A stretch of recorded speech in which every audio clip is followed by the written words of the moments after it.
बिसाल चौक से तकरीबन 15 किलोमीटर मगरिब में सिगेर गांव है, जो ज़िला अटक की तहसील जंड के तारीखी गांव में से एक है। तारीखी इमारतें अब भी गांव के मंजरनामे पर नक्श हैं, जिनमें से ज़्यादातर के बारे में ख्याल किया जाता है कि ये 1947 की तकसीम से पहले हिंदुओं ने तामीर की थी। गांव रेवेन्यू रिकॉर्ड के मुताबिक इस गांव की बुनियाद सागर खान खट्टर ने 1460 के लगभग रखी थी। सागर गांव के रबनवाज खान खट्टर के मुताबिक सागर खान खट्टर के दो बेटे मिस्तो खान और जिस्तो खान थे। सागर खान सिगेर गांव में रहने वाले तमाम खट्टरों के आबाओ अजदाद थे। 8 मुख्तलिफ ज़ैली नस्ब, जिन्हें मकामी तौर पर पत्ती कहा जाता है, सिगेर में रहते हैं, जो अपने नस्ब का पता सागर खान खट्टर से बताते हैं।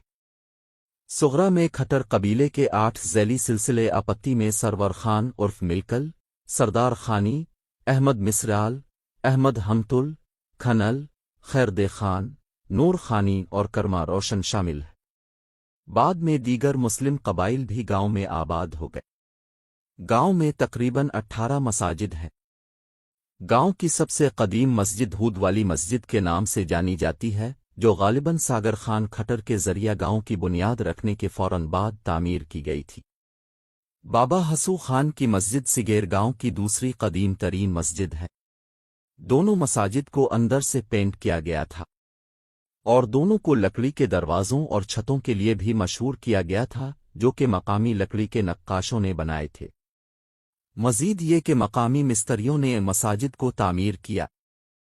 दोनों की वक़्ता फ़ौक़ता तज़ीन व आराइश की गई थी, इसलिए वो अब असली चीज़ के साथ बाकी नहीं रहे। खट्टर कबीले के मुअज़्ज़िज़ीन ने कुनवे भी बनाए, उनमें से अक्सर को अब छोड़ दिया गया है। गांव के रेवेन्यू रिकॉर्ड के मुताबिक एक कुनवा खट्टर के नामवर लोगों ने सागरी के भाई कल्याण सिंह को बेचा था। बाद में हिंदू ताजिर भी सिगेर गांव में गालिबन 18वीं सदी की आखिरी से माही में आबाद हुए। हिंदुओं ने अटक के मुख्तलिफ कस्बों और देहातों, साबिका कैम्बलपुर और कुछ पंजाब के दीगर कस्बों और शहरों में कारोबारी नेटवर्क कायम किया। उन्होंने गांव में एक बाजार कायम किया जहां वो मुसलमानों को मुख्तलिफ चीज़ें बेचते थे। सिगेर बाजार की तमाम दुकानें हिंदू ताजिरों की थीं सिवाय चंद मुसलमानों के। बाजार लकड़ी के दरवाज़ों के लिए मशहूर था। दुकानों के तकरीबन तमाम दरवाजे आराइशी नक्शो निगार थे। इनमें से कुछ पर मालिकान के नाम कंदा थे। इसी तरह के बाजार अटक की तहसील जंड और पिंडीगेब के दीगर देहातों और कस्बों में भी हैं, जिनमें लकड़ी के पेचीदा दरवाजे हैं, जिनकी दुकानें हैं। यहाँ के नुमायाँ शहर और देहात जंड, पिंडीगेब, मुक्केर, ठट्ठा, नारा, 2 मील वगैरह हैं। रेवेन्यू रिकॉर्ड के मुताबिक इस गांव की बुनियाद सागर खान खट्टर ने 1460 के आसपास रखी थी। सिगेर गांव के अमीर खान खट्टर के मुताबिक, जिनकी उम्र 94 साल है, सिगेर गांव के मशहूर हिंदू सौदागर राम कौर, हेमराज और उनके बेटे जुगपाल, ईश्वर, विशन सौरी और करमचंद सौरी थे। उनके न सिर्फ गांव बल्कि अटक और पंजाब के दूसरे कस्बों में भी कारोबार थे। सिगेर बाजार में विशन सौरी, करमचंद सौरी, करेशन, माल काका, मोहरा खत्री और फूला की दुकानें भी थीं। कुछ हिंदू दुकानदारों ने लकड़ी के दरवाज़ों पर अपने नाम कंदा कर रखे थे।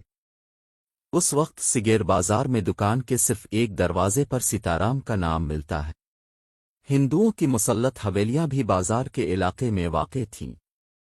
सिगेर गांव में हिंदुओं के तकरीबन 30 शानदार चौबारे थे, जो लकड़ी की पेचीदा बालकोनियों, दरवाज़ों और छतों के लिए मशहूर थे। आज चौबारों की अक्सरियत अपनी असली खूबसूरती खो चुकी है। सिगेर गांव में हवेली बनाने के लिए पत्थर और लकड़ी का कसरत से इस्तेमाल किया जाता था। सागर गांव की बहुत सी हवेलियां लकड़ी और पत्थर की नक्शो निगार के लिए मशहूर हैं। लकड़ी की छतें और बालकोनियां भी सिगेर गांव में हिंदू हवेलियों की मखसूस खुसूसियात थीं। मरकजी दरवाजे की दीवारों को ताकों से सजाया गया था, जो तेल के लैंप लगाने के लिए बनाए गए थे। हवेलिया के दाखिली रास्तों पर बेपनाह सजावट जमालियात, खुशहाली और मालिकान की शनाख्त की निशानदेही करती है। सिगेर में हिंदुओं की हवेलियां के अलावा 2 मंदिर और एक जंज घर भी था। ये तमाम तमीरात अब तारीख बन चुके हैं اور صرف گاؤں والوں کی یادوں میں محفوظ ہیں۔ امیر خان کھٹر کے مطابق جنج گھر سگیر گاؤں میں سب سے زیادہ متاثر کن ڈھانچوں میں سے ایک تھا۔ لکڑی کا کام اور پینٹنگز سجاوٹ کی دو شکلیں تھیں جو جنج گھر میں پائی جاتی تھیں۔ اسی طرح دونوں مندروں کو دیوار کی پینٹنگز سے سجایا گیا تھا۔ نارا، نتھیال، پاری، کندر علا، پنڈی سرحال، پنڈ سلطانی، گڑی، بسال، مٹھیال، کہل، ڈومیل، ٹھٹھا اور سغر۔ جندل کے اس علاقے میں سغرا کو امیر مسلم کھٹر نامور لوگوں کے لیے بھی جانا جاتا تھا جو بنیادی طور پر زراعت پسند تھے اور ہندو جو تاجر تھے۔ جندل کے علاقے کے ہندو سوداگر اپنی کاروباری مہارت کی وجہ سے دور دور تک جانے جاتے تھے۔ پنجاب کے دوسرے قصبوں اور دیہاتوں اور صوبہ سرحد اب کے پیر میں بھی ان کے کاروباری نیٹ ورک تھے۔ جند تحصیل کے علاقے جندل کے دیگر دیہاتوں کی طرح سغرا کو بھی ہندو مسلم بین المذاہب ہم آہنگی کے لیے جانا جاتا تھا۔ اس بین المذاہب ہم آہنگی کے پیچھے سب سے مؤثر قوت کھٹر قبیلے کے معززین کا لبرل رویہ اور مثبت عید تھی۔ کھٹر قبیلہ جس نے ہندوؤں کو ساغر اور جندل اور جنڈ کے علاقے کے دیگر دیہاتوں میں اپنے کاروبار کو پھلنے پھولنے کے لیے سازگار ماحول فراہم کیا۔ کھٹر قبیلے کے قابل ذکر افراد میں سے ایک وارث خان کھٹر جو 1937 سے 1954 تک سگیر گاؤں کے نمبردار تھے، نے ساغر گاؤں میں ہندوؤں اور مسلمانوں کے درمیان بین المذاہب ہم آہنگی میں اہم کردار ادا کیا۔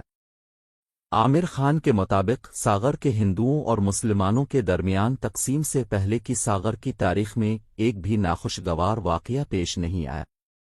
مسلمانوں کی طرح ہندو بھی ایک مسلمان بزرگ بابا کالی سرہی والی سرکار کی تعظیم کرتے تھے۔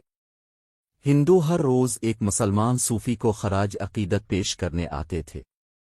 بابا سرہی والی سرکار کا تعلق کھٹر قبیلے سے تھا جو باغ نیلاب سے ساغر گاؤں آئے تھے۔ باغ نیلاب کھٹر قبیلے کی طاقت کا پہلا مقام تھا جس نے 12ویں صدی میں کھٹر کی باغ نیلاب آمد سے قبل جنجوہے سے اس علاقے پر قبضہ کیا تھا جو اس علاقے کے سردار تھے۔ کھٹر قبیلے نے 12ویں صدی سے 16ویں صدی کی پہلی سے ماہی تک باغ نیلاب کے مرکزی گڑھ کے ساتھ اس علاقے پر حکومت کرنا شروع کی۔ آج بھی کوئی باغ نیلاب کے قلعے کی باقیات دیکھ سکتا ہے جو دریائے سندھ کو نظر انداز کرتا ہے۔ بابا کالی سرہی والی سرکار ایک کھٹر صوفیانہ اپنے جسم کو ایک لمبی کالی شال سے لپیٹتے تھے، اس لیے وہ وقت کے ساتھ ساتھ بابا کالی سرہی والی سرکار کے نام سے مشہور ہوئے۔ کہا جاتا ہے کہ جب ہندو شام کو اپنی دکانیں بند کرتے تو پہلے بابا کالی سرہی والی سرکار کے مزار پر جا کر ان کی تعظیم کرتے اور پھر اپنے گھروں کو جاتے۔